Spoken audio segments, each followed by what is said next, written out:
In June of 1625, Italian traveler Pietro della Valle and his Assyrian wife were making their way through southern Iraq when they sought shelter from bandits in a small village. While there, Pietro noticed something strange about the villagers' houses. How did its people live? And how does its legacy live on today? These rivers start in the mountains of Turkey and Iran and converge near the Persian Gulf, giving the region around them a name, meaning land between the rivers or Mesopotamia. These rivers were fed by the Taurus Mountains in Turkey, which caught the scant rains that fell in the region, channeling them through the mountains into the plains below. Humans began to settle here as far back as 10,000 years ago. What he did unknow was that beneath the dirt and debris lay the remains of one of the world's first great cities. Over 4,000 years ago, Jemdet Nasir was a walled city with temples and palaces, evidence of a complex society with powerful leaders and religious figures. But unlike Ur-Jeru, was never rebuilt after it was sacked and destroyed, leaving it to be lost to the sands of time until modern archaeologists rediscovered it in the 1920s. But before we get here, let's explore another settlement further north along the Tigris River, the ancient city of Jeru. Unfortunately, much of Sumerian history has been lost to time, and what remains is often shrouded in myth and legend. The Sumerians were renowned for their art and architecture, which celebrated the beauty and wonder of the natural world. Sumerian temples were often built in the form of ziggurats, massive stepped pyramids that served as both a place of worship and a symbol of the city's power and wealth. Sumerian sculpture was highly detailed and realistic, often depicting scenes from mythology or everyday life. They also kept detailed records of their treatments and their effectiveness. Perhaps the most famous Sumerian artwork is the Standard of a large slab of stone covered in intricate carvings that depicts various aspects of life in ancient Sumer. However, what remains is still incredibly impressive and provides us with a rare glimpse into the world's first great civilization. According to the Bible, Ur was the home of Abraham before he migrated to Canaan. Since then, excavations have revealed a wealth of artifacts that have shed new light on Sumerian culture and history. Visiting these places allows us to experience firsthand the wonders of one of the world's first great civilizations and better understand our place in history. Among the most important discoveries are the Royal Cemetery of Ur, which dates back to the 26th century B and contains a number of royal tombs as well as the remains of thousands of commoners. The discovery of the Standard of Ur, a large slab of stone covered in intricate carvings that depict various aspects of life in ancient Sumer. The Epic of Gilgamesh, one of the oldest surviving works of literature, was also discovered in the ruins of Ur. It tells the story of the legendary king's adventures in his search for immortality. Other Sumerian texts include hymns, prayers, and lamentations, as well as stories about gods and heroes. And if you haven't already, please subscribe and stay tuned for more fascinating explorations of ancient history. Thanks for watching. The city was also visited by the prophet Isaiah, who preached to its people about the coming of a Messiah. Despite its religious significance, Ur was sacked several times throughout history, including by the Babylonians in 1950 BC and the Persians in 539 BC after the Islamic conquest of Mesopotamia in the 7th century AD. The city's importance declined even further, and it was eventually abandoned. There, the rivers spread out into floodplains, depositing rich silt composed of quartz and feldspar, creating some of the most fertile land on Earth. But these seasonal floods were as much a curse as a blessing. Though necessary for farming, they were incredibly dangerous and unpredictable, just as likely to destroy as they were to build. The Sumerians developed a base 60 number system, which is still used today for measuring time. They also made significant advances in astronomy and were among the first to observe and record the movements of the planets and stars. This knowledge allowed them to develop a calendar and make accurate predictions about eclipses. During his travels, he made his way to modern-day Iraq and sought shelter in a small village from local bandits. It was there that he noticed that the locals used bricks stamped with a curious symbol. Intrigued, he followed the trail of these bricks and soon came upon massive ruins bearing the same stamp, realizing that they were once part of a grand city. These ruins were so extensive that he estimated that the city had once been home to 500,000 people. However, he was unable to locate any records or contemporary accounts of the city, and so it remained a mystery for future explorers to solve. This made life in Mesopotamia both bountiful but precarious, shaping the people who lived there as much as it shaped their landscape. Ur was one of the oldest and most important cities in human history. Located in southern Mesopotamia, the city is believed to have been founded around 2100 BC and served as the capital of the Sumerian Empire for much of its early history. The Sumerians were one of the first civilizations to develop in Mesopotamia and are credited with many important innovations, including the invention of the wheel and the plow, as well as advancements in mathematics, astronomy, and medicine. They also developed the first known system of writing and kept detailed records of their history and culture. Welcome to my channel. To the east is the Arabian Desert. To the north lies the Syrian desert, while to the west stretches the vast and inhospitable Persian Gulf.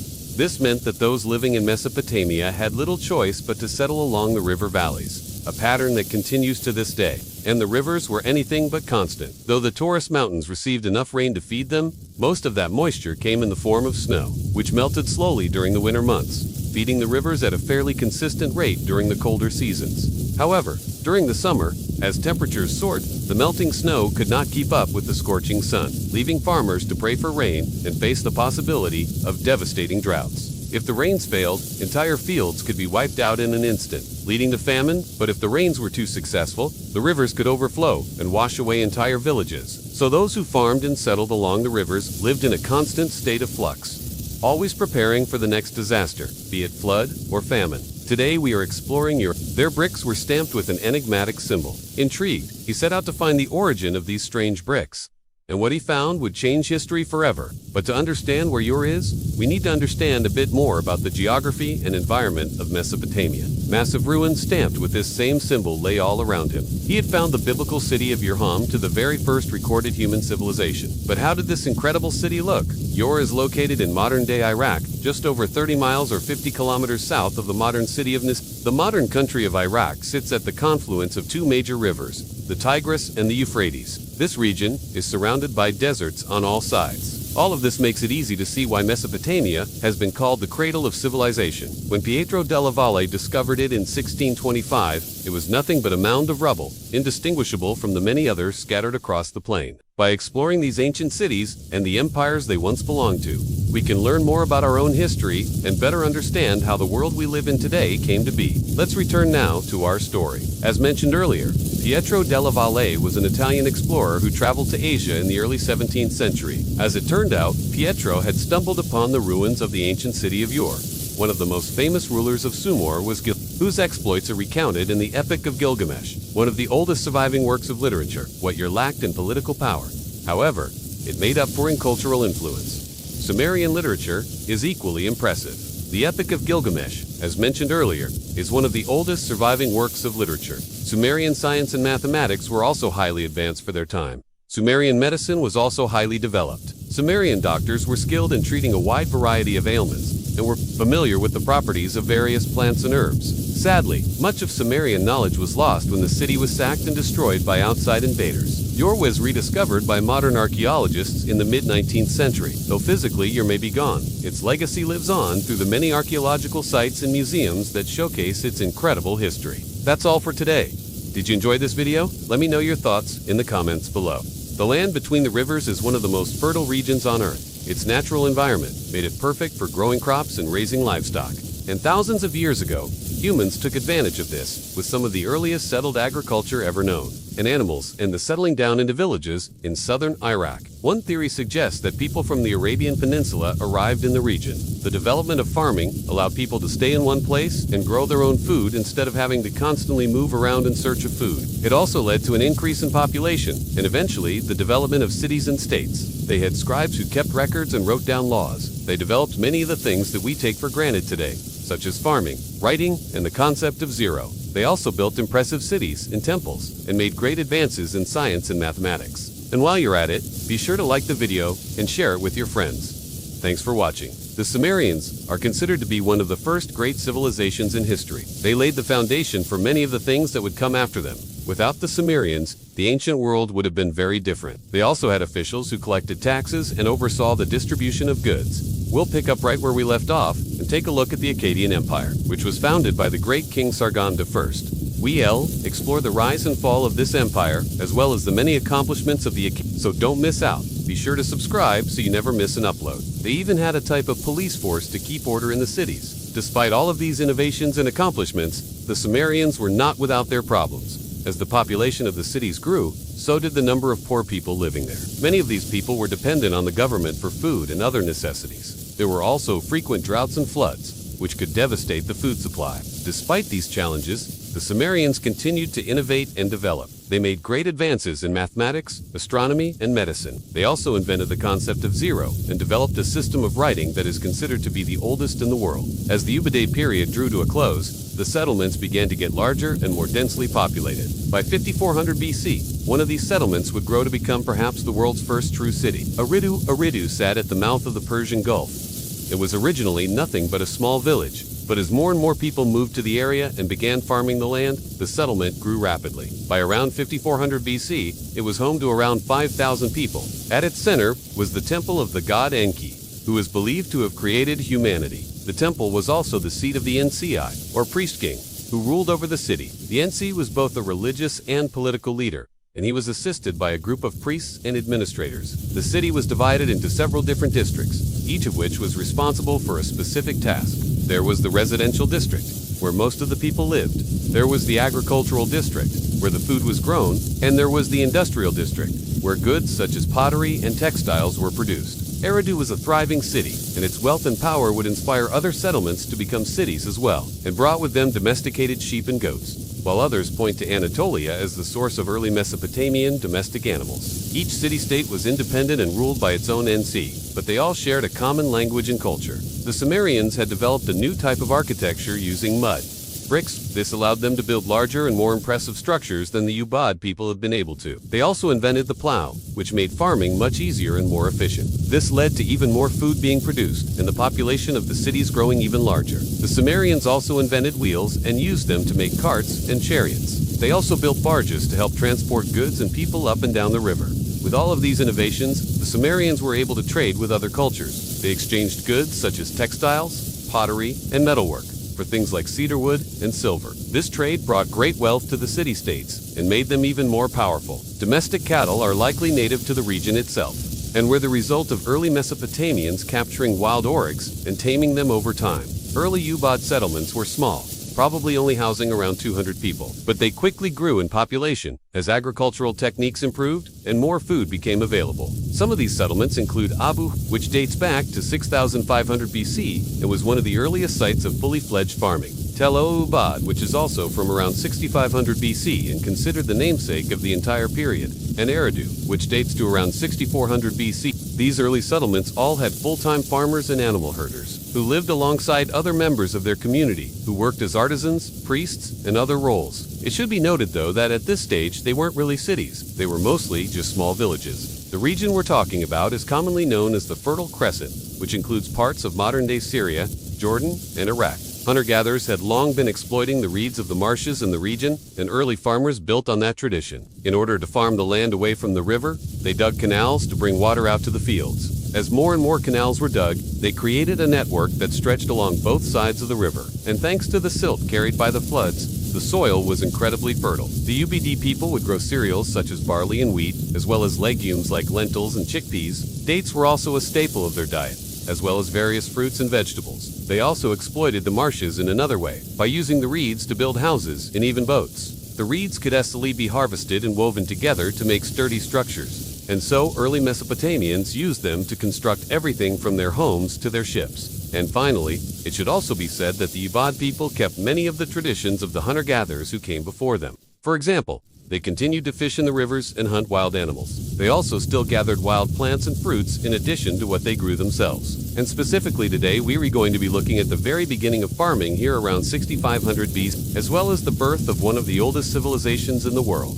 We begin in 6500 BC with the Ubaid period. This was a time when hunter-gatherer societies started experimenting with the domestication of plants. One of the big reasons that the Ubaid period saw the rise of farming was because of the abundance of water. In general, the Ubaid period marks a huge step forward for humanity. By 5000 BC, there were several Sumerian city-states along the river, including Uruk, Ur, Lagash, Kish, and many others, to manage the large amount of labor required for farming and construction projects. The Sumerians developed early forms of bureaucracy. So as you can see, the Sumerians were incredibly innovative and accomplished people. So what happens next? Well, if you want to find out, stay tuned, because in our next video, we'll continue the story. What are your thoughts on the Sumerians? What surprised you the most about their accomplishments? Let us know in the comments below.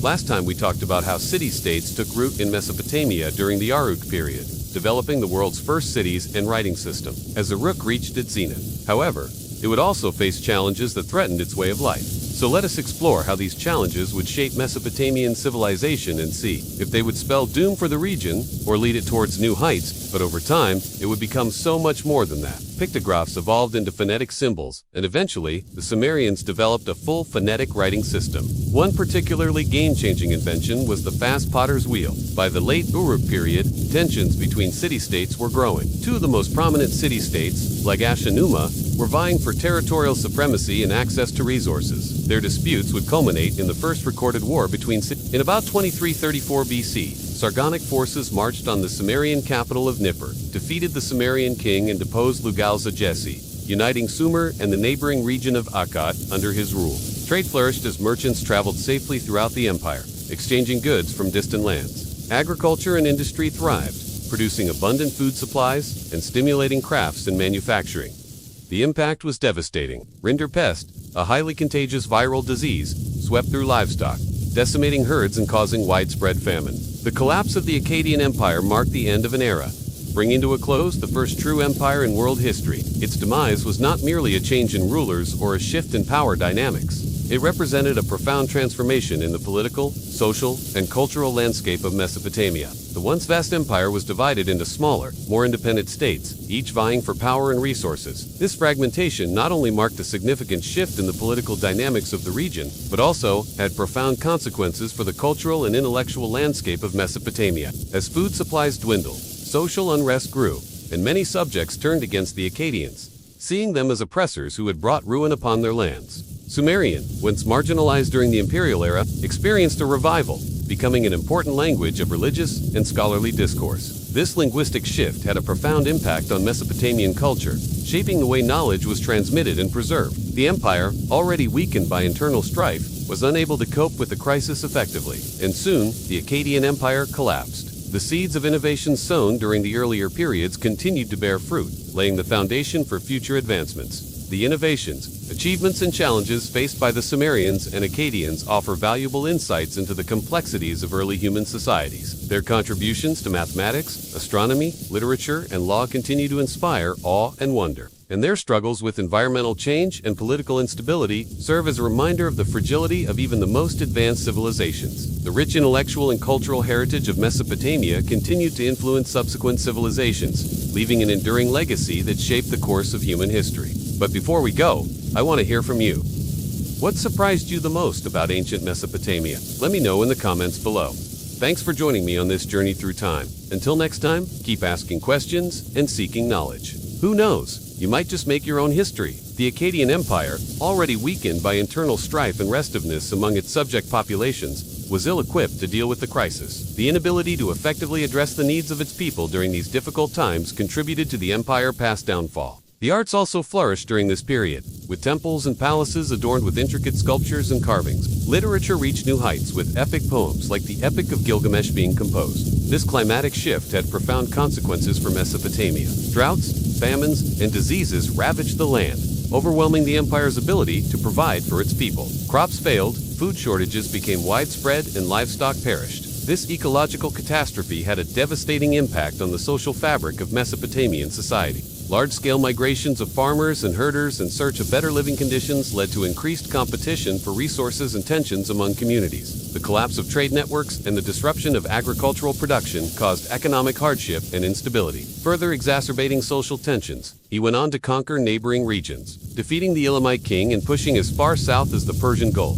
With his vast empire established, Sargon focused on consolidating his power and securing his legacy. To achieve this, he implemented several key measures to integrate his diverse subjects under one rule. In about 2500 BC, the king of Lagash defeated his rival, the king of Umma, and erected a stele to commemorate his victory. Additionally, he standardized weights and measures across his empire, facilitating trade and communication. Sargon reorganized the empire's administration, introducing new laws and establishing courts to maintain order and justice. He also created a professional bureaucracy to collect taxes, regulate, trade, and manage public works projects. Known as the Vulture Stele, the artwork depicts Enadam leading his army, destroying enemy forces, and even celebrating with a ritual that may have involved human sacrifice. The stele reflects a rising trend toward militarism in Mesopotamian society. With kings increasingly promoting themselves as strong leaders through military conquests, discontent grew, particularly among the Sumerians who felt marginalized in their own homeland. As tensions rose, Sargon's successors struggled to maintain stability and unity.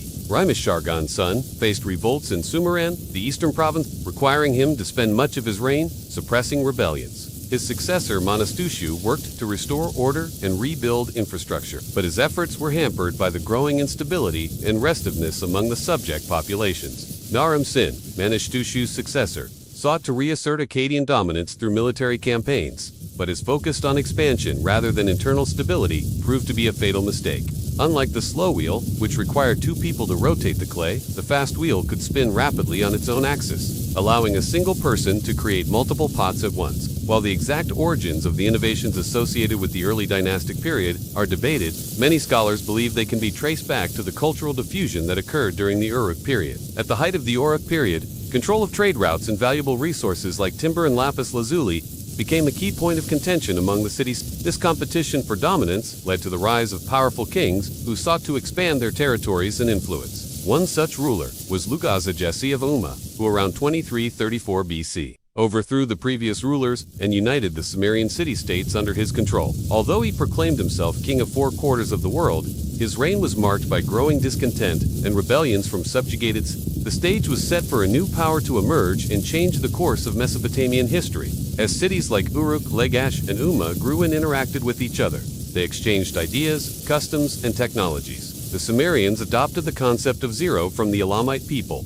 revolutionizing mathematics. Meanwhile, their interaction with the Akkadians led to the introduction of new agricultural techniques, tools, and domesticated animals like sheep and goats. This fusion of cultures not only enriched Mesopotamian society, but also laid the groundwork for the emergence of the world's first empire. This innovation enabled mass production of pottery and made items like storage jars and oil lamps more widely available. It also led to the specialization of labor, with some individuals becoming full-time potters. Workshops turned out flour, bread, and beer, while others produced textiles. Workers were paid in rations, helping to stabilize their income and support their families. This innovation would help spread literacy throughout the region, but it would also have other unexpected consequences. As always, this is part 2 of our 2-part series on ancient Mesopotamia. If you missed part 1, you can find it in the description below. When last we met, cuneiform was just beginning to emerge in Uruk as a way to keep track of rations. And when combined with their sexagesimal counting, that is counting by resulted in some pretty unique expressions of mathematics. For example, since there are 60 minutes in an hour and 360 degrees in a circle,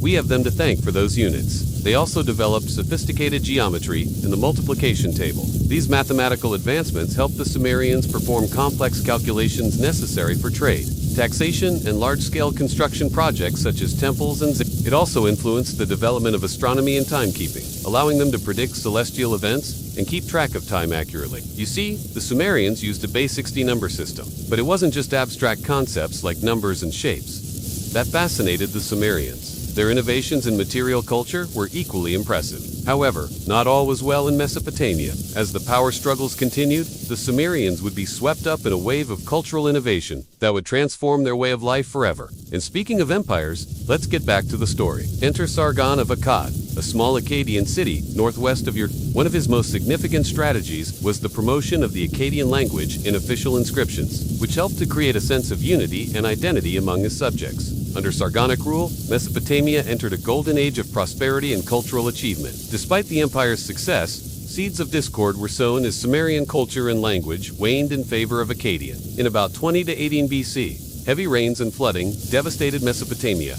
causing widespread crop failures and famine. And as we wrap up our journey through ancient Mesopotamia, let's turn our attention to the broader historical significance of this pivotal moment in history. The fall of the empire coincided with what is now known as the 4.2 kiloyear event, a period of prolonged drought and widespread famine that affected civilizations across Eurasia. The challenges posed by the changing climate and ecological conditions also had profound implications for the political landscape of Mesopotamia. In the aftermath of the Akkadian Empire's collapse, Mesopotamia entered a period of fragmentation and political instability. As the Akkadian Empire declined, there was a corresponding decline in the use of the Akkadian language. But despite the challenges and setbacks, Mesopotamian civilization demonstrated remarkable resilience. So as we bring our exploration of ancient Mesopotamia to a close, let us reflect on the profound impact of this civilization on our understanding of the ancient world. As we look to the future of this series, we will continue to unravel the mysteries of the ancient world, exploring the rise and fall of other great civilizations and the legacies they left behind. After achieving new heights under the third dynasty of Sumer's golden age had come to an end about 4 centuries earlier. But would this be its last stand?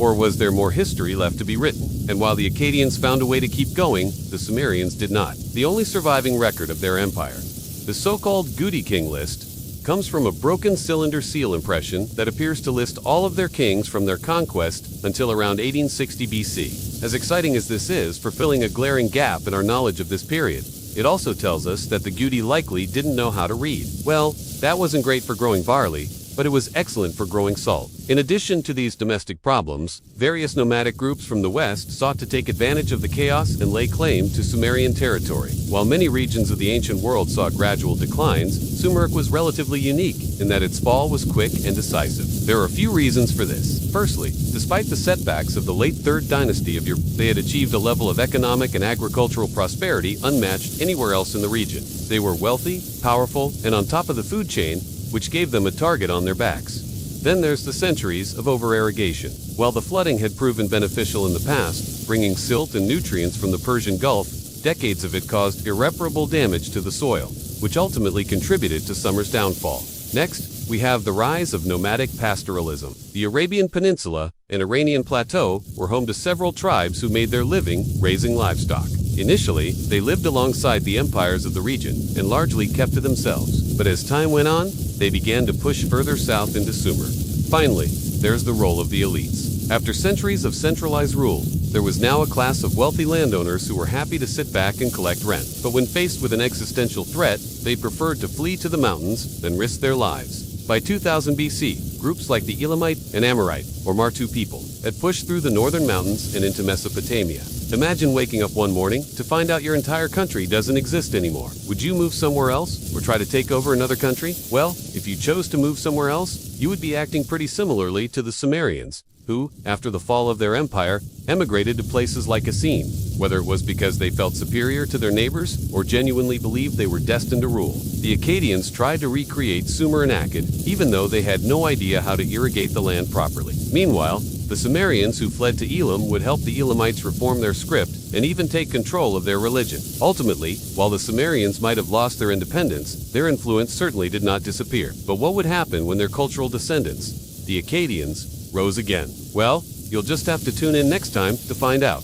To counter these incursions, your 3 King Shulgi built the 300 kilometers long Martuwa wall across the center of his empire, stretching from the Persian Gulf to the mountains to the west. But this proved extremely expensive to maintain and defend, and rebellions broke out across the empire, including in Sumer proper. We don't know exactly what sparked the collapse of the 3rd dynasty, but it probably had a lot to do with the tremendous financial burden of defending the Martu wall and appeasing a plethora of local deities. When the central authority collapsed, the western tribes took advantage. By around 1960 BC, the Martu had entered Sumer, and the Elamites had taken Yersuan after. Sumer would be fragmented and destroyed forever. The Sumerians would live on as subjects of the First Babylonian Empire and later the Second, but their independence was over, and after centuries of irrigation, salination, along with sandstorms, had rendered most of Sumer permanently salty and basically useless. Just imagine what happened to your garden after you forgot to water it for a few weeks. But now imagine that happening for centuries. Now you have something akin to the soil quality of the Dead Sea. Crops struggled to grow in such conditions, which forced farmers to switch to more resilient crops, namely barley,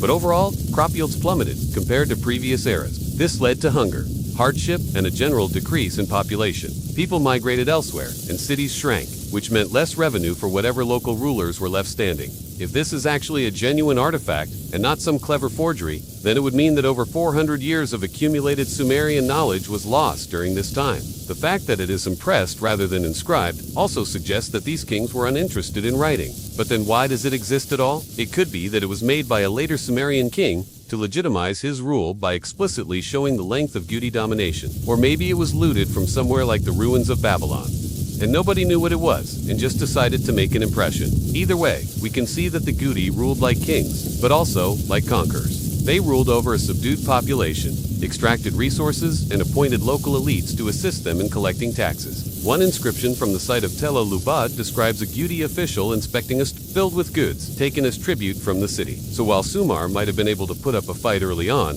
especially considering that the Gudi capital was located here in the north, they were too fractured to seriously resist. And after centuries of over-irrigation, the cities had degraded into smaller states, unable to unite against the common threat. First to take advantage of this would be the nomadic Gudi tribes, who after decades of harassing the weakened empire would finally take over sometime, 2000 BC. While the Akkadians were able to somewhat preserve Sumerian culture by continuing to write in Sumerian and build the Gudi's disrespect of Sumerian culture ran deep. For example, we know that Yor was abandoned as the religious center of since the main god of the pantheon, and no longer appeared in any hymns or prayers from this time. We also know that temples were largely abandoned. Scholars believe that the Gudi constructed shrines to their own gods within the ruined temples, though none of these have ever been discovered. What we do know is that after a century and a half of Gudi rule, Sumer was in sharp decline. Writing was basically forgotten. Even after the establishment of a Sumerian revival, writing didn't quite come back to the level it once was, and while they weren't the first outsiders to rule Sumer, what followed has been called the 150-year Gutian Dark Age. Why? Well, for starters, the Gudi didn't do much to improve Sumer. They didn't have the organizational capacity of the Akkadians, nor were they interested in doing what the Akkadians did. Instead, according to the few Sumerian sources that survived the era, they pretty much just collected taxes, neglected agriculture, and generally left Sumer to rot. Infrastructure was left to decay. Writing became obsolete, and the ziggurats fell into Sumer itself regressed back into the city-states of old, though a few of these still maintained nominal ties to the Gudi, such as Lagash, which may have even served as the empire's southernmost province, but perhaps even worse than the Gudi rulers was their complete disregard for agriculture, which further exacerbated Sumer's soil salinity problem. For example, one Gudi ruler, perhaps Yer, boasted of digging canals to divert water away from the fields and instead use it to water date palms. Another, Ishim Dagan, claimed to have dug over 70 canals, but instead of fixing the damage done to the fields, he used the extra food production to build massive defensive walls around his favorite city, possibly Nippur though. Unfortunately, it would undo much when the city was eventually sacked by an unknown, Elama Sumerian king named Lugal Kamu. This is the story of how Sumer fell to invaders, forgot how to read, and then started over again. As we discussed in our last video, by around 2100 BC, the entire Akkadian Empire was feeling the strain of over-irrigating their fields. But while the Gudi might have been a nomadic tribe without much interest in cultivating crops, or improving roads, or building schools, or creating art, at least they left us with one interesting piece of propaganda. And that brings us to the question: if the Gudi were so bad, why did Sumer let them take over? Now, remember those Gudi kings who diverted water from farmland to date palm? But this was far from the only challenge facing Sumer. So, in a matter of less than 2 centuries, Sumer went from ruling over all of Mesopotamia to being completely conquered. What might have happened next? The Neo-Sumerian Empire had come to an end. Now, refugees fled northward. The city of Yor was destroyed, but its people were not completely wiped out. They survived as a cultural and linguistic entity for several more centuries. But where did they go? What happened to their language? The ruins of Ur, the first city of the Fertile Crescent, lie buried today under the desert sands of Iraq. Some survived physically and culturally, while others did so linguistically. But why did the Sumerians disappear from southern Mesopotamia? There are many reasons. The Elamites were a people who lived in the mountainous region of Elam, in southwestern Iran. In the modern-day province of Kuz, the Akkadians, the Babylonians, and the Assyrians all contributed to the demise of Sumer and the Sumerians. Eventually, it split into 2 separate branches, Eastern Sumerian and Western Sumerian. Eastern Sumerian included the dialects spoken in Persia and Elam, while Western Sumerian included the dialects spoken in northern Mesopotamia and Anatolia. These dialects were so different that the Sumerians couldn't understand each other anymore. And that is how Sumer ended. You see, when the Akkadians took over Sumer, they adopted many of the Sumerian customs and traditions, such as their religion and their writing system. Did you know that they invented the concept of zero? If you didn't know these things, then you're not alone. Most people don't know much about the Sumerians, but they should, because without the Sumerians, we wouldn't have many of the things that we have today. We would not have the Epic of Gilgamesh, one of the oldest works of literature ever written. We would not have the first system of mathematics, or the first wheel, or the first plow. We would not have the concept of heaven or hell, the idea of an afterlife, or the belief in one God. In short, we would not have many of the things that make us human. They also intermarried with the Sumerians, so they became more like them over time.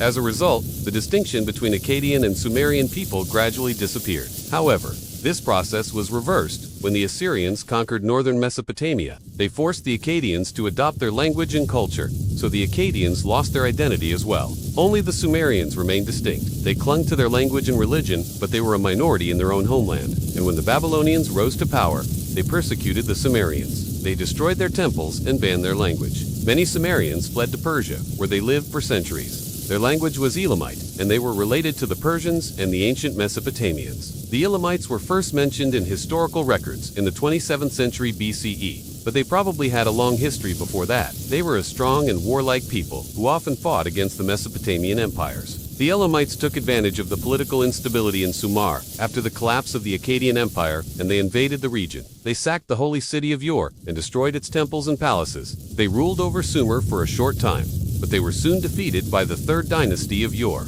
However, the Elamites would return again and again to conquer Sumer. They did so in the 21st century BCE when they destroyed the city of then again in the 19th century BC when they sacked the city of Uruk, and yet again in the 18th century BCE when they conquered the entire Mesopotamian region. One reason could be the changing course of the Euphrates River. It might have caused the decline of Ur and the Sumerian civilization. A second reason could be the increasing aridity of the Mesopotamian climate, which made it harder for the Sumerians to grow crops and raised the risk of famine. But the main reason was probably the invasion of the Elamites, who came from the east. But there is evidence that some Sumerians settled in the Iranian highlands, where they may have mixed with the local population and where their language seems to have been preserved longer, possibly until the Islamic conquest of Persia in the 7th century CE. In the north, some Sumerians found refuge in the city of Assur, which would become the capital of the Assyrian Empire, while others settled in the northern Mesopotamian city of Arbel. In Elam, they kept their language and traditions alive for centuries. And what about their culture, their religion, and their achievements? Did those also disappear? And why do we today call Sumerians the cradle of civilization? This is our channel, and today we are going to find out what happened to Sumer. Sumerian, as a spoken language, disappeared, but it survived in the temple liturgy of later Mesopotamian religions. Its written form continued to be used for administrative purposes by the successor empires of Isan, Babylon, and Assyria. They also inherited Sumerian literature, which includes the Epic of Gilgamesh, one of the oldest pieces of literature in human history. The Sumerians had developed the world's first system of mathematics, including a sexagesimal or base 60 counting system that we still use for measuring time today. The concept of zero and the rules of fractions were also developed by the Sumerians. They passed all these achievements on to the Akkadians and later Mesopotamian cultures. The title, King of Sumer and Akkad, was inherited by the kings of the first dynasty of Babylon. So while it's true that Sumer was destroyed, its people were not completely wiped out. Let's take a look at the Elamites. Who were they? Where did they come from? And why did they destroy Sumer? But the Elamites were not the only ones to blame for the Sumerian disappearance. As for the Sumerian language, it evolved into various dialects that were unintelligible to each other. Did you know that the Sumerians invented the world's first cities? Did you know that they had a written language? If you enjoyed this video, please leave a thumbs up. Thanks for watching. See you next time.